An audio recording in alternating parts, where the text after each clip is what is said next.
여러분에게 하나님의 놀라운 축복이 함께하기를 주의 이름으로 축원합니다. 중요한 일을 앞두고 문제가 생기면 사람들은 많이 당황을 합니다.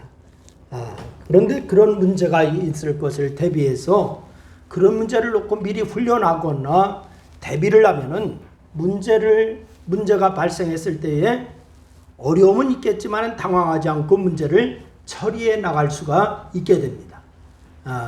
한 예로 2008년도에 베이징 올림픽이 있었습니다. 그런데 그때에 수영 저병에서 200m 결선에서 미국의 수영 선수 펠프스가 세계 신기록을 하면서 금메달을 획득했습니다. 그런데 이 세계 신기록을 세우고 물 밖으로 나왔는데, 그런데 이 세계 신기록을 세운 펠프스가요, 기록을 확인하지도 않고 갑자기 자기의 물안경을 벗어가지고서 그냥 땅에 패댕이 쳐버렸어요. 짜증스러운 표정을 하면서 그렇게 했습니다. 그리고 잠시 뒤에 기록을 확인한 뒤에 세계 신기록으로 금메달을 땄음을 확인했지만은 그래도 이 펠프스는 표정이 밝지 않았습니다. 이런 펠프스의 행동에 많은 사람이 의아심을 가졌어요. 아니, 세계 신기록을 기록하고 금메달을 획득했는데 왜 저럴까? 왜 표정도 저렇게 밝지 않을까? 라고 하는 의아한 마음을 가졌습니다. 그런데 그날 모든 경기가 끝난 후에 인터뷰에서 펠프스는 자신의 이런 반응을 묻는 기자들에게 이런 대답을 했습니다. 물안경에 물이 차서 앞이 하나도 보이지 않았다는 거예요. 이 물안경에 물이 차면 눈을 뜰 수가 없잖아요. 그러니까 앞을 볼 수가 없는 거예요. 그리고서 코치인 바우먼의 지시를 따라서 이런 사태를 대비해서 불이 꺼진 경기장에서도 연습을 충분히 했기 때문에 몇 번의 그런 발을 휘두르고 발을 치고 이러면은 바로 이 턴을 해야 하고 언제 최종 스포트를 놔야 하고 눈을 감고도 다 알고 있었습니다. 미리 연습했기 때문에 그렇습니다. 그래서 결국 펠프스는 물안경에 물이 들어가서 앞을 보지 못하는 상황에서도 세계에서 가장 큰 무대인 올림픽에서 세계 신기록을 세웠고 금메달을 목에 걸게 되었어요. 만에 하나 그런 있을 일을 대비하면서 코치와 더불어 그런 훈련을 했기 때문에 그런 그 상황에서도 기록을 세울 수가 있었던 것입니다. 여러분, 세상을 살면서 우리는 때로 생각지도 못한 어려움을 당할 때가 있습니다. 그런데 사실 그 고난은 우리에게 어려움만 주고 끝나는 것이 아니라 우리를 단련하기도 한다라고 하는 사실을 우리는 이미 잘 알고 있습니다. 그래서 흔히 고난을 뭐라고 얘기하느냐? 연단이라고 얘기합니다. 고난을 뭐라고 한다고요? 연단이라고 얘기합니다. 그럼 왜 고난을 연단이라고 말할까요? 고난을 통해서 우리가 때로는 성장하고 때로는 더욱 주님을 깊이 알게 되기 때문에 연단이라고 얘기하는 거예요. 여러분, 우리가 세상에 태어날 때부터 죽을 때까지 그런 만나는 모든 일에는 의미가 있고 하나님의 계획과 또한 그런 하나님의 인도하심이 있다라고 하는 사실을 여러분 믿으시기를 바랍니다. 그러나 우리는 어떤 경우에도 주님만 바라봐야 될 줄로 믿으시기를 바랍니다. 옆 사람하고 한번 인사하시죠. 우리는 어떤 경우에도 주님을 바라봅시다. 인사하세요. 할렐루야. 그렇습니다. 여러분, 오늘 본문 말씀해 보니까 하나님이 왜 이스라엘 백성을 애굽에서 나와서 광야길을 걷게 하셨는지 그 이유를 말씀하고 있습니다. 왜 애굽에서 나와서 광야길을 걷게 하셨나? 물론 이스라엘 백성들이 광야에서 무려 40년간을 머물게 된 그러한 이유는 민수기 13장 34절 말씀에 잘 나와 있습니다. 이스라엘 사람들이 왜 그렇게 했는가? 불신앙 때문이었어요. 뭐 때문에? 뭐 때문에요? 불신앙 때문에. 그래서 이스라엘 백성들은 출애굽 1년 1월 15일, 그러니까 출애굽 한 날로 인하여서 날을 계산할 때에 1년 1월 15일 람세에서 출발했습니다. 민수기 33장 3절 말씀이에요. 그런데 이 3월에 시나 광야에 이르게 됐죠. 출애굽기 19장 1절에 보니까 그리고 시내산 밑에서 약 1년 정도 머물고 시내 광야를 떠난 것이 출애굽 2년 2월 20일이었다라고 민수기 10장 말씀에 기록하고 있습니다. 여러분, 거기서 12명의 정탐꾼이 어디를 가느냐? 가나안을 정탐하죠. 그러니까 가데스바네아까지 열하루길이었어요. 여러분, 그러니까 약 13개월 만에 가데스바네아에 도착해서 가나안을 정탐한 거예요. 출애굽하고 13개월 만에. 그리고서 불신앙으로 인해서 광야에서 몇 년을 있느냐? 40년을 머물게 되었습니다. 이스라엘 사람들이 거기서 불신앙의 모습을 보이지 않았다면 바로 가나안으로 들어갈 수가 있었을 거예요. 그런데 이스라엘 백성들의 출발한 람세에서 가나안까지 그 거리가 직선으로 대략 얼마나 됐냐? 320km입니다. 직선으로 320km. 그러니까 지중해 길을 따라가면은 이 거리는 빠르면 얼마만큼 가느냐? 7일, 늦으면은 10일.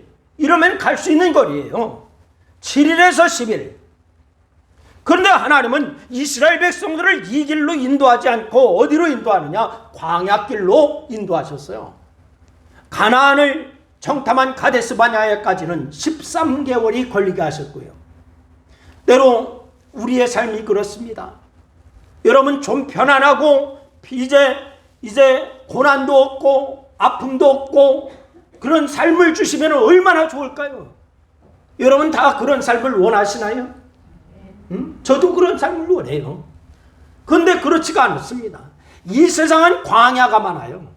평안하고 이제 편하고 또한 고난도 없고 아픔도 없고 이런 길이 있는 것이 아니라 이 세상은 광야가 많아요. 여러분, 이 세상 고난이 많아요.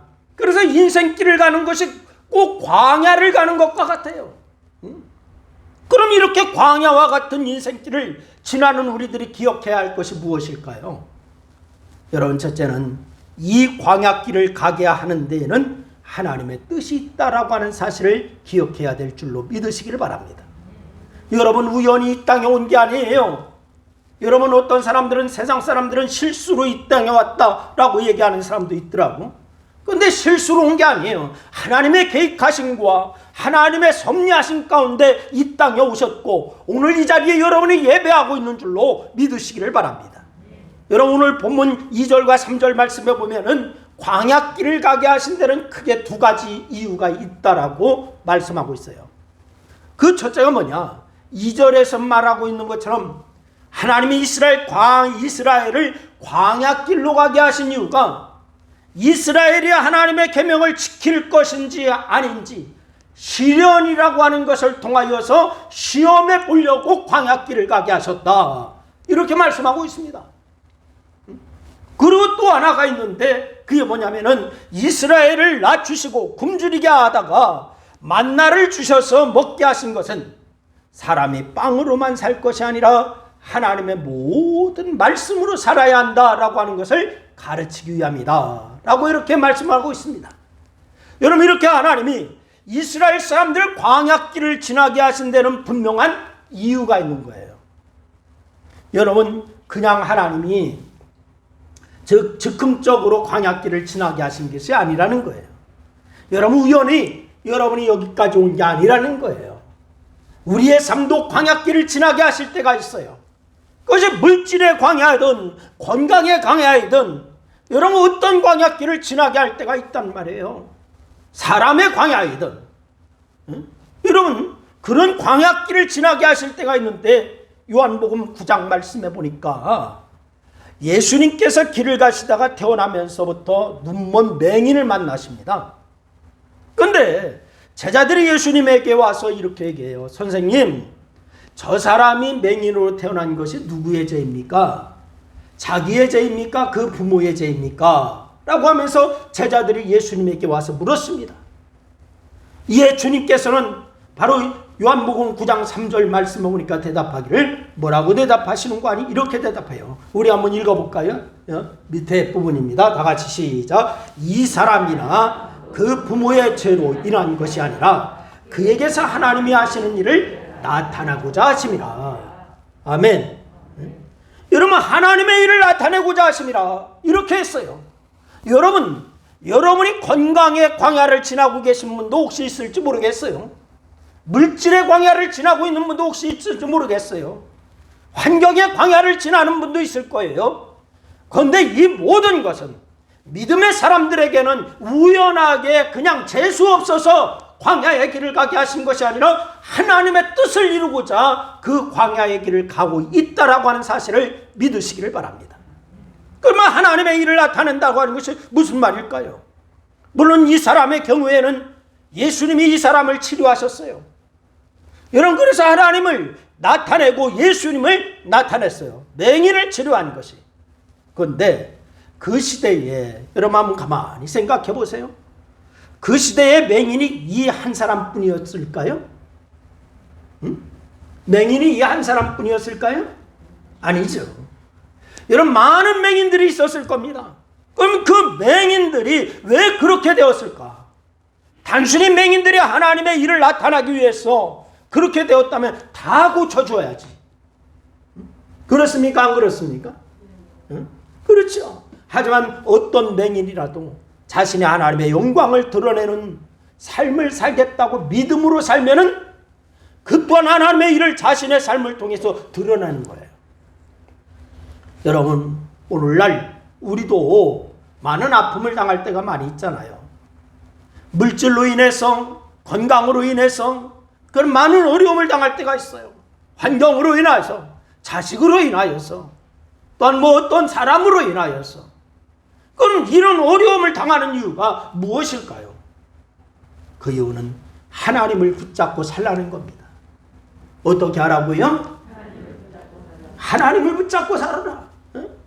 믿음으로 살아서 그 어려움을 극복하고 고난을 극복하는 모습을 세상에 보여주라고 하는 거예요.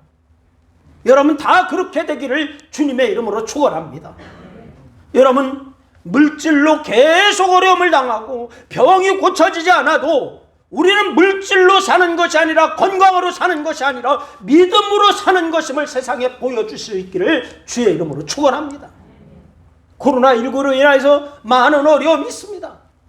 그러나 이때도 믿음의 사람은 믿음으로 세상을 사는 것이다, 이것을 보여줘야 되는 줄로 믿으시기를 바랍니다. 요한복음 9장 말씀에 나오는 맹인은 고침을 받았습니다. 감사한 일이죠. 얼마나 감사한 일이에요. 그러나 설령 고침받지 못했더라도 주님 붙잡고 살라는 거예요. 할렐루야.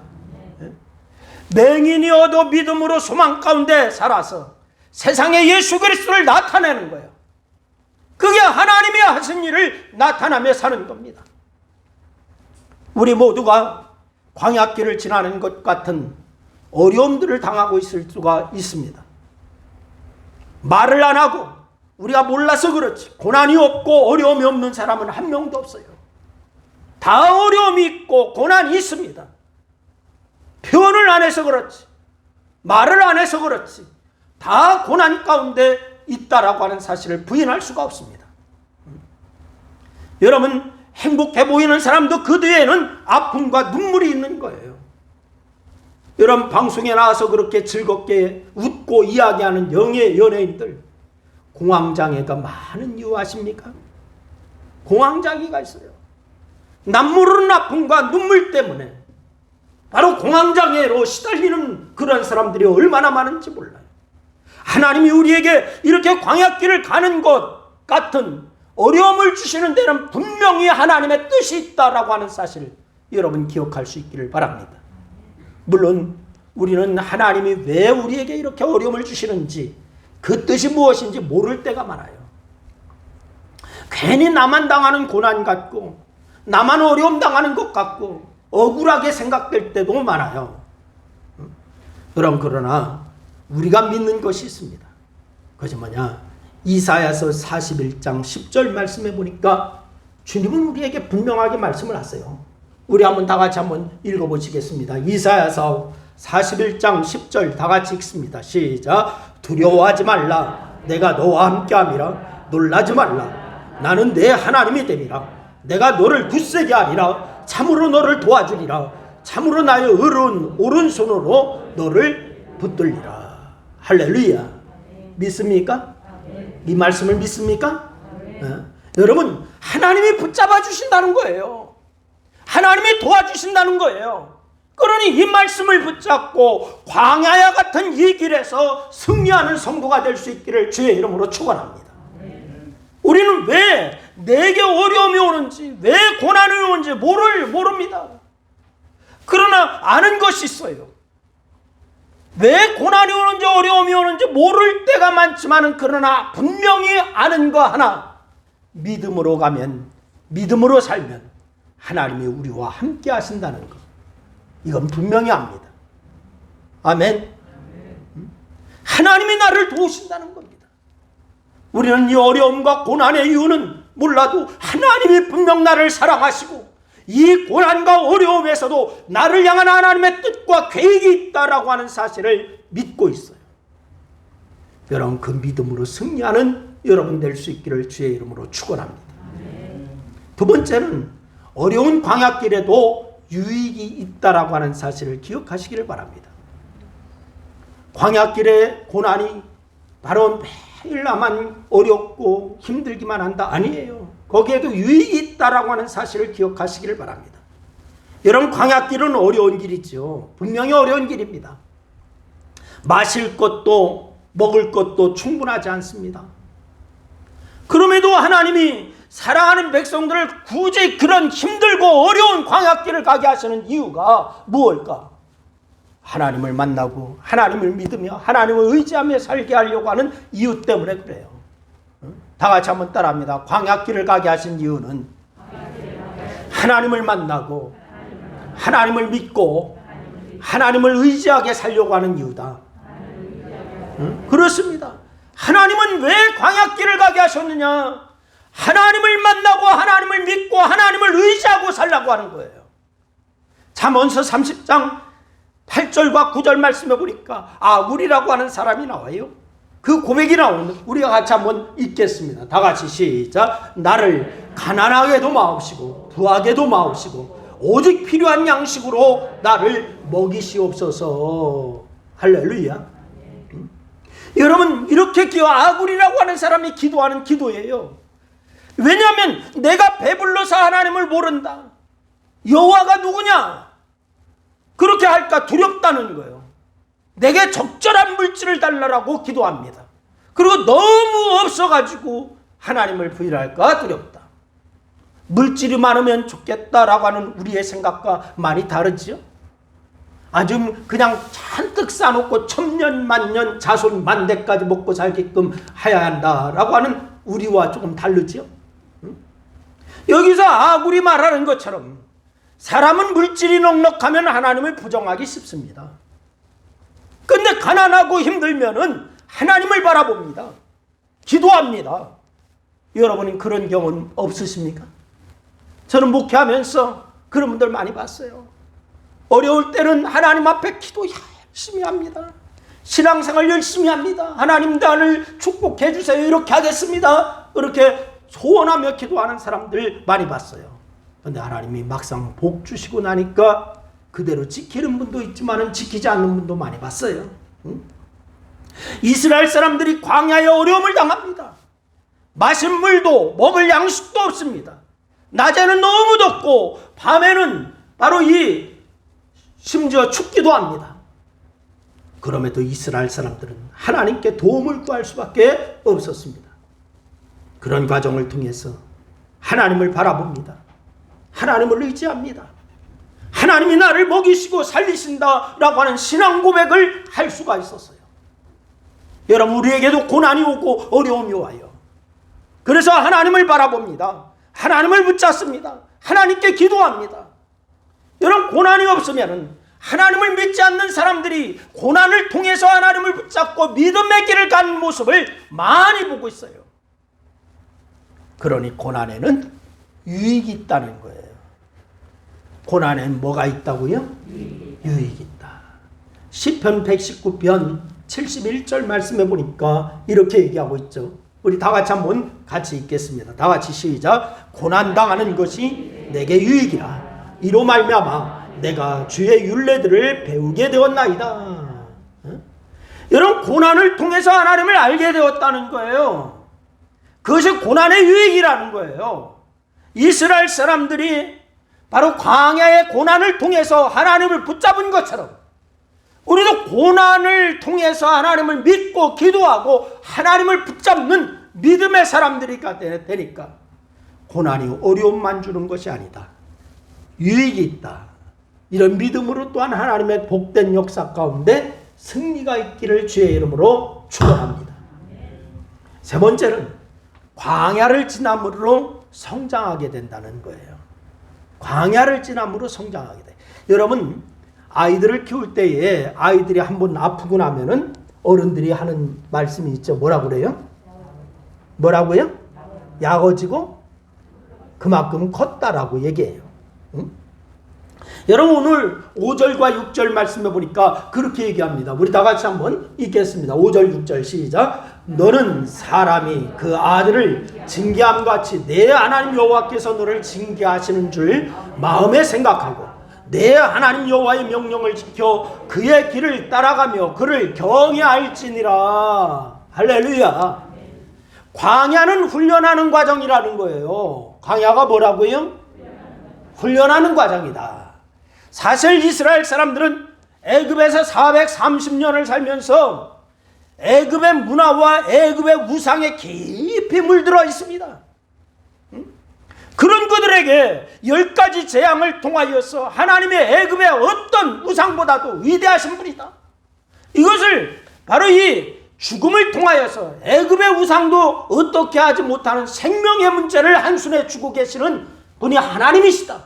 이 사실을 알려줬어요. 그뿐입니까? 홍해 사건을 통해서 하나님은 자연 만물도 다 다스리시는 분이시다 라고 하는 것을 알려주었어요. 그럼에도 이스라엘 사람들은 그런 거 다 경험했잖아요.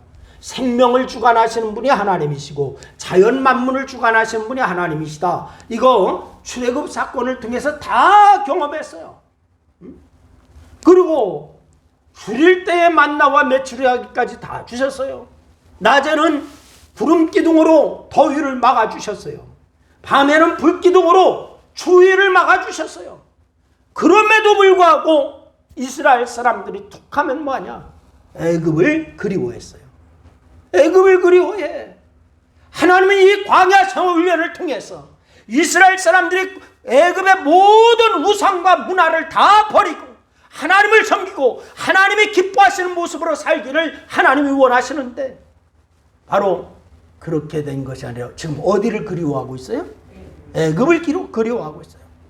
그래서 믿음의 사람들이 되기를 하나님이 원하시는 건데 오직 하나님만 바라보는 믿음의 사람들로 성장해 나가기를 원하셨는데 애굽을 그리워하고 있단 말이에요. 여러분 오늘 보면 2절 말씀해 보니까 이렇게 얘기합니다. 우리 2절 말씀 또 읽겠습니다. 같이 시작. 내 하나님 여호와께서 이 40년 동안에 내게 광야길을 걷게 하신 것을 기억하라. 이는 너를 낮추시며 너를 시험하사 내 마음이 어떠한지 그 명령을 지키는지 지키지 않는지 알려 하심이라. 하나님의 명령을 지키나 안 지키나 좀 한번 보겠다는 거예요. 누가요? 하나님이에요. 그리고 그로부터 40년이 지난 후에 여호수아 1장 18절 말씀해 보니까 여호수아가 가나안에 들어갈 것을 백성에게 설명합니다. 그때에 이스라엘 백성들의 반응이 어떤 줄 아십니까? 여호수아서 1장 18절 말씀 백성들이 화답하는데 뭐라고 화답하나 한번 읽어보자고요. 다 같이 시작. 누구든지 당신의 명령을 거역하며 당신의 말씀을 순종하지 아니하는 자는 죽임을 당하리니 오직 강하고 담대하소서. 어떻게 한다고요? 당신의 명령을 거역하는 죽임을 당한다. 그리고 우리는 다 따르겠다는 거예요. 응? 여러분 3장 말씀해 보니까 법궤를 앞세우고 아무 말 없이 하나님이 명령하시는 대로 요단강을 걸어 들어갑니다. 광야에서 바로 이 애굽에서 10가지 재앙을 통해서 사람의 생명을 주관하신 분이 하나님이시다. 모든 생명을 주관하신 분이 하나님이시다. 이것을 깨닫게 하셨고 홍해를 건널 때 자연 만물을 다 주관하신 분이 하나님이시다. 그리고 광야의 생활을 통하여서 모든 것을 주관하시는 분, 모든 것을 있게도 하고 없게도 하시는 분이 하나님이시다. 이것을 깨닫게 하신 하나님께서 그들과 함께 하셨는데, 그래도 이스라엘 백성들은 광야에서 뭐 했었어요? 불평하고 불만하고 애굽을 그리워하고 이랬었어요. 그런데 그로부터 40년이 지난 후에 여호수아서 1장 말씀해 보니까 이제는 하나님의 명령이다 그러면 아무 말 없이 순종합니다. 여호수아 3장에 그러니까 법궤를 들고 가나안 요단강을 걸어가라. 그러니까 아무 대꾸도 없이 아무 불평도 없이 그냥 요단강을 저벅저벅 들어갑니다. 또 6장 말씀해 보니까 여리고를 돌라라고 얘기합니다. 우리의 상식으로는 이건 이해도 안 되는 거예요. 어떻게 여리고를 돌 때에 무기를 들고 돌으라고 얘기했나요? 아니에요. 무슨 병법을 갖고 돌으라고 얘기했나요? 아닙니다. 하루에 한 바퀴씩, 마지막 날에는 일곱 바퀴 돌아라 얘기하잖아요. 그대로 순종합니다. 출애굽할 당시의 모습을 보세요. 홍해를 앞에 두고 마라 앞에서, 광야 앞에서 이스라엘 백성들은 온통 아우성입니다. 불신앙적인 말로 가득합니다. 근데 광야를 거치면서 이렇게 훈련이 되어서 성숙해졌어요. 광야를 거치고 나서 성숙해졌어요. 여러분, 원하기는 이 코로나의 광야를 거치는 동안에 여러분은 더 믿음이 성숙된 그런 모습으로 성장해 갈 수 있기를 주의 이름으로 축원합니다. 물론 아직 부족한 점이 많이 있지만 이들을 믿음이 성숙했습니다. 때로 하나님이 우리에게 고난을 허락하시는 이유, 이런 과정을 통해서 기도하고 주님을 붙잡고 우리의 믿음이 성장하기를 원하기 때문인 줄로 믿으시기를 바랍니다. 그러니 광야와 같은 세상에서 주님을 붙잡으세요. 기도하십시오. 일로 인해서 나의 믿음이 성장하여야 합니다. 인격도 성장하여야 합니다. 우리 옆 사람에게 한번 인사해 주세요. 광야와 같은 세상에서 주님을 붙잡으시기를 바랍니다. 인사하세요. 할렐루야. 여러분, 살아온 기적, 살아갈 기적이라고 하는 책이 있어요. 한번 다들 읽어보셨으면 좋겠어. 살아온 기적, 살아갈 기적이라고 하는 책인데 2009년 만 56세를 일기로 세상을 떠난 고 장영희 교수라고 하는 분이 쓴 책입니다. 59세 세상을 떠났으니까 여러분 얼마나 일할 나이에 떠났습니까? 아깝습니까? 그 1952년생이었던 이 장영희 교수가 생후 1년 만에 두 다리를 쓰지 못하는 소아마비에 걸려요. 장애인으로 평생 차별과 싸워야 됐어요. 우리 사회가 요즘은 조금 좀 덜하지만은 예전엔 장애인 그러면 차별이 얼마나 심했습니까? 차별을 이기고 어렵게 서강대를 졸업하고 미국으로 건너가서 1985년 뉴욕 주립대학에서 영문학 박사학위를 취득했습니다. 그해 귀국해서 세상을 떠날 때까지 24년간 모교인 서강대학에서 영문학 교수로 재직했습니다. 그러나 안타깝게도 그녀의 시련이 장애만으로 멈추지 않았어요. 2001년에는 유방암에 걸려요. 그리고 2004년에는 척추암이 걸려요. 그리고 2008년에는 다시 찾아온 간암은 끝내 극복하지 못했어요. 그리고 2009년 5월에 결국 세상을 떠나게 되었습니다. 생을 마감하게 되었습니다. 당시 이 장영희 교수는요, 자신을 걱정하는 사람들에게 이렇게 얘기했습니다. 하나님은 다시 일어서는 법을 가르치기 위해서 넘어뜨리기도 한다라고 하는 사실을 나는 믿는다 라고 얘기했어요. 여러분, 그러면서 투병의 와중에도 믿음과 희망을 버리지 않았어요. 그러면서 이 장영희 교수가 그때 쓴 책이 뭐냐, 살아온 날이 기적이고 앞으로 살아갈 날이 기적이니 믿음과 사랑으로 살자라고 하는 그런 말을 남기게 됩니다. 우리 한번 따라합니다. 살아온 날이 기적이고 앞으로 살아갈 날이 기적이니 믿음과 사랑으로 살자. 여러분 이 말을 남겼어요. 여러분 지금까지 살아온 거 여러분 가만히 생각해 보세요.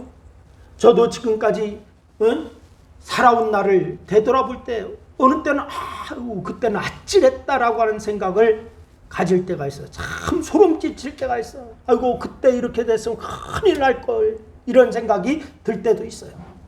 그러니 지금까지 살아온 날이 기적이지. 이러다가 높은 곳에서 떨어질 뻔했는데 한 적도 있어요.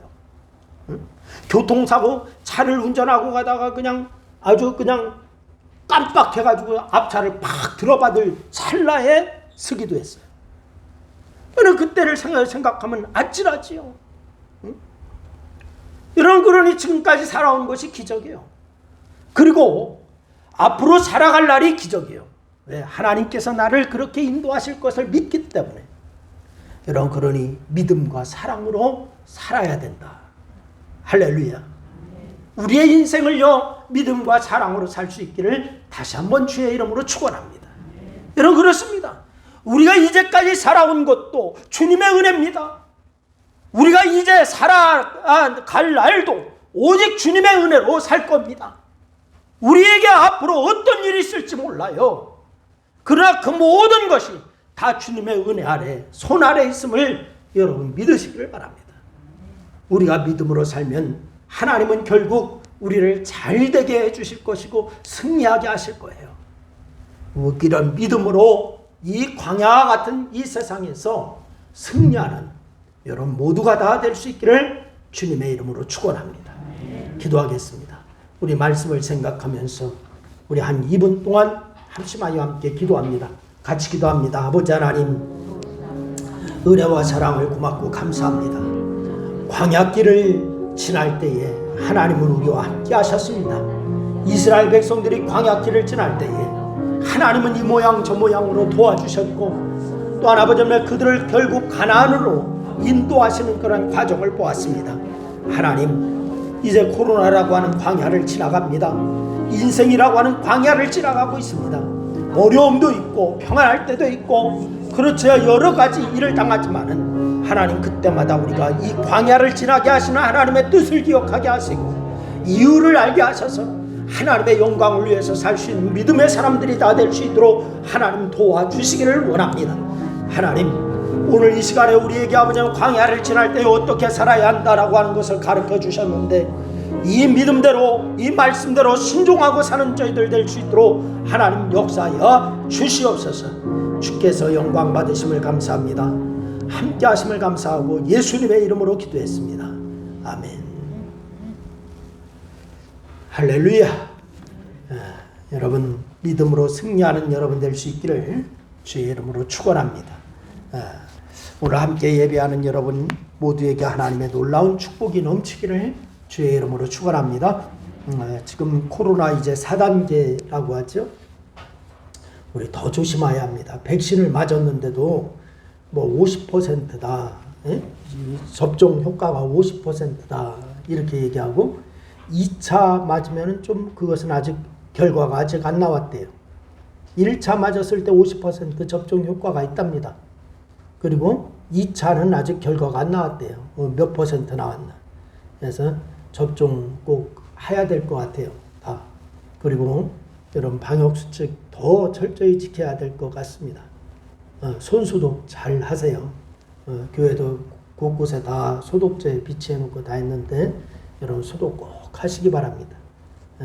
어제도 제가 교회에 그런 이 파리, 날파리, 모기 이런 것이 많이 있더라고. 보니까 이 하수구 맨홀, 정화조 이런 데더라고. 그래서 그거 농약상에 가서 그거 방지하는 농약이 따로 있더라고요. 그거 갖다가 다 이래 했어요. 또 교회 주변에 소독도 하고 다 했어요. 여러분 다 여러분 가정에도 이제는 꼭 방역수칙 잘 지키셔야 됩니다. 그래서 4단계 했는데 꼭 그렇게 지킬 수 있기를 바랍니다. 교회도 이제 식사는 이제 각자 이렇게 좀 떨어져서 이제 해결하시고 이렇게 할 수 있기를 바라고, 이제 방역수칙 우리가 지켜줘야 돼요. 정부에서 얘기하는데 아니다 하고 엇나가면 안 됩니다. 지킬 것은 지키고 우리가 또 해야 할 것은 하고 기도하면서 믿음으로 가야 됩니다. 꼭 그렇게 해주시기를 바랍니다. 단톡방 기도에 꼭 동참하시기를 바랍니다. 아멘. 꼭 그렇게 해서 믿음 생활에 지장이 없게끔 그렇게 할 수 있기를 바랍니다. 다른 광고 있으면 해주시기 바랍니다. 없으면 우리 다 일어나셔서 309장 찬송 드리고 축도하겠습니다.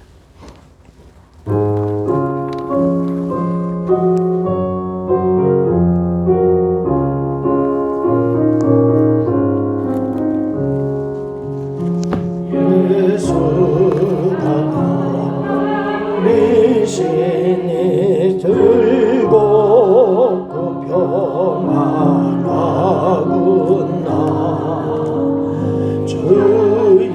주야의 자고 깨는 고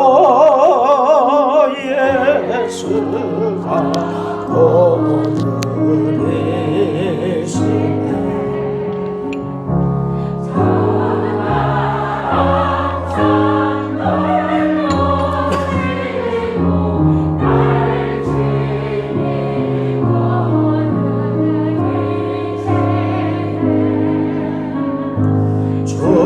나랑 산 돌보시고 날 지니고 오늘이시네. 때때로 괴로움 당하면 때때로 기쁨 누리네. 풍파 중에 지키시고 평안히 인도하시네. 주 나랑 산 돌보시고 날 지니고 오늘이시네. 주 나랑 산 돌보시고 날 지니고 오늘이시네. 내 주의 손을 붙잡고 천국에 올라가겠네.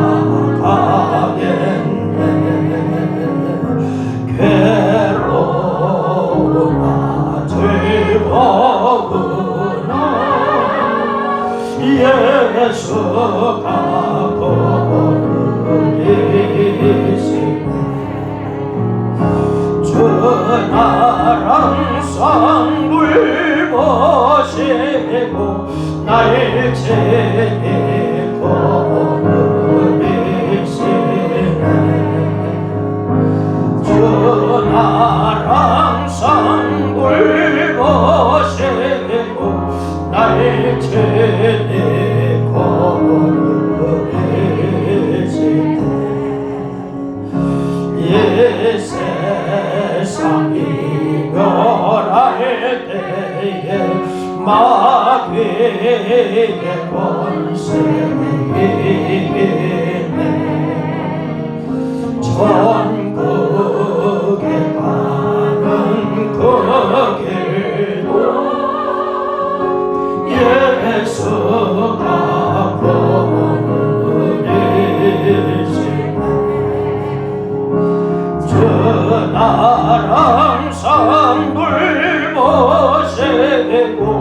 날 지니고 오늘이시네.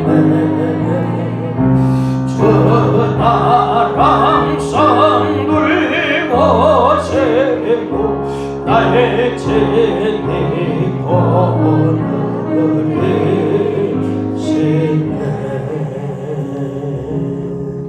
아멘. 지금은 죄에서 구원하신 우리 구주 예수 그리스도의 은혜와 날마다 승리를 주시는 하나님 아버지의 사랑하심과 예수를 주라 신케 하시고 믿음으로 살게 하시며 또한 성령의 인도하시는 역사하심이 하나님의 편에서 살기를 소망하며 말씀의 칼을 부여잡고 광야의 길을 가며 오직 믿음으로 살고 하나님을 의지하고 승리하기를 다짐하고 그렇게 세상으로 나가는 사랑하는 성도들과 또한 저들의 가정과 직장과 사업과 교회와 이 나라 위에 이제부터 영원토록 함께하옵시기를 축원하옵나이다. 아멘.